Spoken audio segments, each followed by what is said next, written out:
What's going on, everyone? It's Mike, it's John, back again for another match preview. It's Everton against Bournemouth, another team that we are going to smash disrespectfully, brutally, all of the things that Luton fans accused me of. Just saying, we're going to get smashed. You're going to get smashed. This is a different game, isn't it, John? This is a different game. This is a Bournemouth team that haven't started the season great, have a new manager. Picked up 1 point in 7, but come to Goodison Park and we just hand them out to people. You want 3 points? There you go. 3 points for you? Yeah, 3 points for you. We give more 3 points out than West Mercia Police. The thing is, Michael, going into this game, if we would have beat Brighton, we go into this game feeling like we did going into the Brighton game. But because of the shit show that happened last week, again, this is tough. And to be honest, Bournemouth are probably going to be tougher than what Brighton should have been. So let me just clarify. It doesn't mean Brighton. It means Luton. Sorry, Luton. Yeah, Brighton years ahead of us. Luton. So this should be. Well, this will be a harder game than what we thought Luton would have been. So don't say that. Don't say that. Luton are the best team in the Premier League according to their fans. No, well, it's balanced out now. You've got a fan base to hate you, and I've got one in Villa, so it's 1-1 now anyway. Let's see how many we can upset before the end of the season. No, but, going into this again with no confidence, we don't know what Everton team's going to turn up. We don't know what manager's going to turn up, what tactics, what formation, what team. It's different all the time, Michael. It's not settled. The fans aren't settled. The club's not settled, far from it. So I'm not very confident going into this. I was confident going into the Luton game.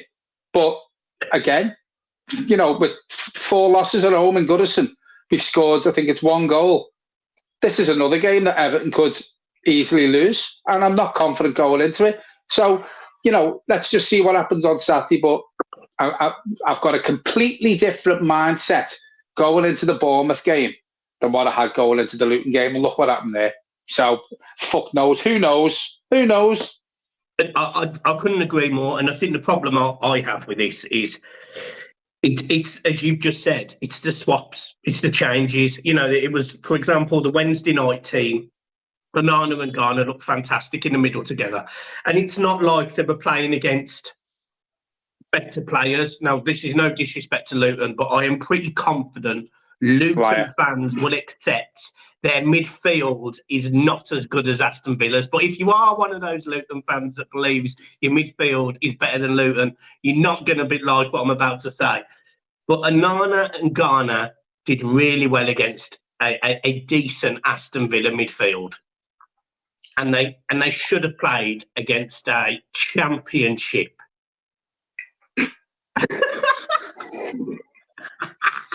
They should have played against the championship midfield in Luton. He changed it. He went to 3 in the middle. You've said all season it doesn't work. Even when we won the game at Sheffield. Where did we win? We won Brentford. You said 3 in the middle doesn't work. He drops Nathan Patterson, who had a fantastic game against Villa, brings in Ashley Young, puts James Garner on the right-hand side, leaves us exposed all game on the right-hand side. I just don't trust Dyche to get it right. And when he does get it right, he reverts back to type, which is absolutely stupid. I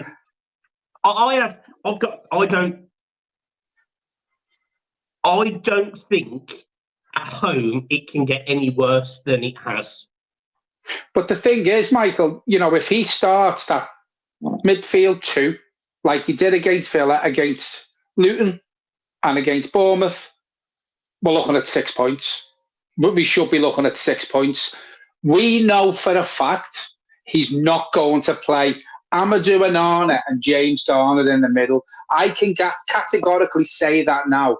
In my opinion, by the way, that is not going to happen. So we go into the Bournemouth game, pretty sure that that's going to happen. James Garner will be on the right. He probably won't play Nathan Patterson. He's going to have their midfield 3, and again, it's going to be a shit show against Bournemouth. I can just see it coming. You say the home form can't get any worse. Well, can you see it getting better anytime soon if he carries on with that team? No, it's not. It's not. So he needs to go back to the mindset he had against a good Villa team, even the players they brought in for that cup game, as you quite rightly said, probably get into Everton's team. Go back to that, Sean Dyche, if you watch the Blue Boys Network. And if you do, don't forget to like and subscribe, right? More importantly, John, they walk into Luton's team. Let's not forget that, John. They walk into Luton's team and sit firmly in the middle. But this is the thing, Michael. We just don't know what to expect. And now, we're having a laugh doing a match preview. In seasons gone by, it's been all fucking, we're going to get beat. We're going to get beat. Blah. These are teams, no disrespect to Bournemouth. We've already disrespected Luton, so I can't backtrack on what he said. But no disrespect to Bournemouth. We should be beating Bournemouth at home. But we've lost 4 league games at home. I think we've scored 1 goal. I think I'm right with them stats. And you got Sean Dyche talking today in his press conference about the XGs being really good. It's better than what it is before he come. Yeah, the XG might be good, Sean, but you need to fucking learn how to defend, or that XG means absolutely dog shit, nothing. And equally, I would say that the XG is great if the points are on the board, but the fact of the matter is he is less points per game than Mike Walker at this point. He's the worst manager in Everton history. XG doesn't give you 3 points. XG doesn't keep you in the league, Michael. Scoring goals and winning games gets you 3 points and keeps you in the league, right? So stop talking absolute waffle, Dyche, and just revert back to things that actually work with this team. And I'm not going to repeat it because we all know what worked against Aston Villa. Revert back to that. And if you do, I fancy us to get 3 points on Saturday. If you don't, fuck knows what to expect. And they would have beat Luton. Let's talk. God, it's cooking today. Anyway, well, there's a bigger issue, not just the team. So you can all see that I'm in quite a jolly mood, but it's not a jolly mood because I'm happy. I'm not. I'm overcompensating for being deep down miserable inside because my football team has been ran into the ground horrendously, like Everton.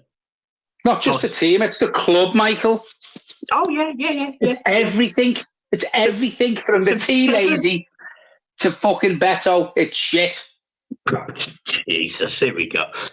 Right, anyway, 777, according to every outlet in the world, they're being investigated for fraud. People want to know where the funds are coming from for the Everton move.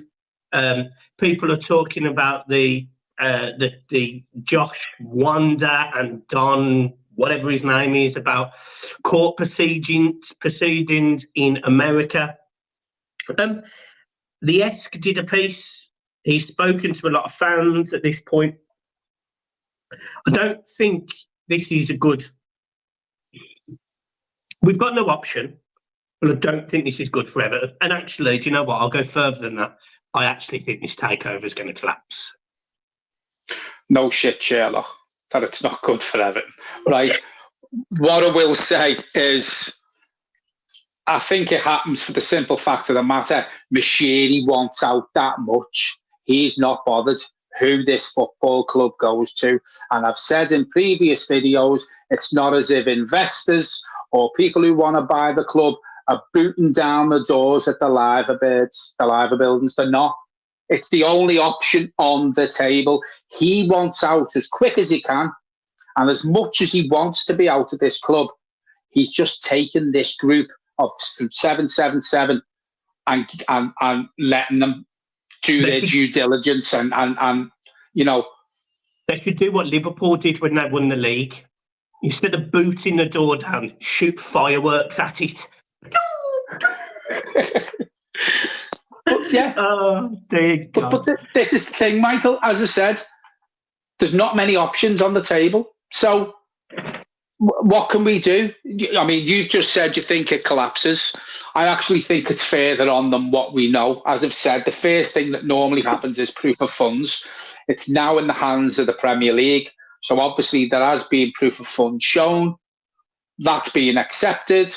They've got through so many leagues with their due diligence for the teams they own or they've got investment in. They've got through that due diligence. The Premier League let owners like Newcastle's owners into the Premier League. I don't see them putting a stop to this. I think it happens. Is it good for the club? Absolutely not. It's not. It's like going from the fire into the chip pan, or whatever the saying is, from Mashiri to these, whatever it is, the frying pan to the fire, whatever it is, right? It's like going from the water to the water. It's like going from the water to the pool. No, but it is. But the thing is, Michael, what can we do? You know, at the end of the day, the Premier League aren't going to stop this. They're not going to stop it. And I dread to think what the club's going to be like when they come in, unless they do what they apparently come into clubs to do, which is stabilise them, clear the debts, finish the grounds, which has lost its shine, as I've said loads of times. I'm not asked about Bramley Moor anymore. Bigger fish to fry.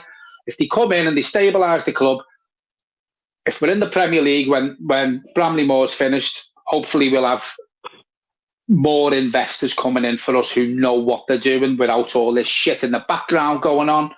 But who knows with this club anymore, Michael? I'm actually at that point now where, as I said before, from top to bottom, it's something new every day. Monday to Friday, it's something new, whether it's Sean Dyche coming out with his normal shite, whether it's 777 plastered all over social media or in the newspapers or on Sky Sports. And then you watch the match on a Saturday and that's just a shit show. So, I mean, can't get any worse, can it? Pass me a fucking knife.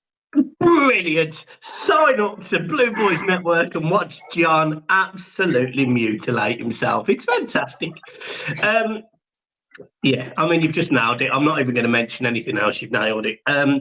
In terms of the team for Saturday, I'm not even going to predict an 11. I'm not going to bother because it's pointless. It's absolutely. Meet your mate. I was going to say exactly the same thing. If you asked me what your team, my response was, fuck knows. Yeah. The one thing I would say is a few people have called for McNeil to start, and I actually don't think McNeil's been great in the last few games, so I'll probably start Danjuma. I'll probably start Danjuma in that wide position. I'll try and fit Jack Harrison in, but he'll play Garner on the right. Two I would have. I'd have them two. I'd have the two. I'm giving the team. Jog on, John. Score prediction. 1-1. Isn't it sad? Isn't it sad? Isn't it sad that, you know, we've just played Luton, that tin pot club, and then brilliant. We're now playing Bournemouth, and we're predicting 1-1 after putting a performance in like we did against Brentford, and a performance like we did against Aston Villa. Then we go 2 home league games, and I'm predicting 1-1. Well, yeah, it's absolutely the dog's bollocks, innit? It's absolutely shite. Up the toughies. I'll ask you the question, right?